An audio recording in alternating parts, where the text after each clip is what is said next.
Jana wakati na peruzi mitandao ya kijamii, nikamuona mwenyekiti mmoja wa vijana wa chama kimoja.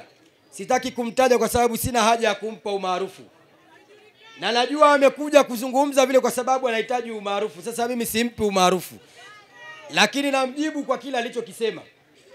Alisema sisi CCM tunahangaika, tumewatumia watu katika vikao vyao kusikiliza wanachojadili na kupanga katika mambo yao.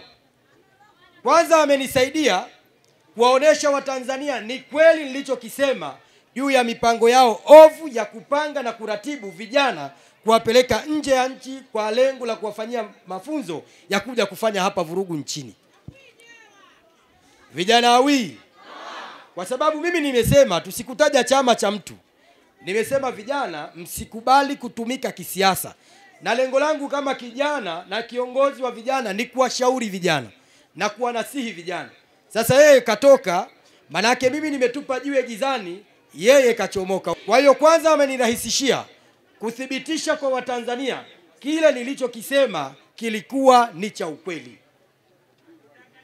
Lakini jambo la pili nataka nimwambie, CCM hatuna muda wa kutuma vijana au wanachama kwenda kukaa na kushughulika kusikiliza chama chao kinapanga nini.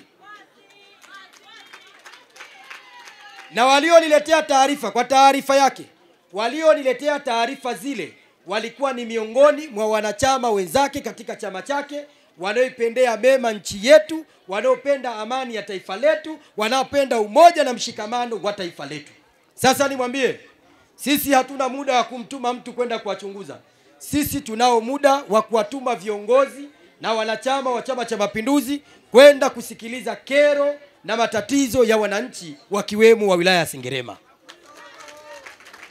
Na ndio maana tumemtuma mheshimiwa mkuu wa wilaya aje hapa kushughulika na matatizo ya watu wa Sengerema, na Oktoba 2025 tutakuleteeni majina ya wadiwani, tutakuleteeni na jina la mbunge ili aje ashughulike na matatizo ya Watanzania wa wilaya hii ya Sengerema.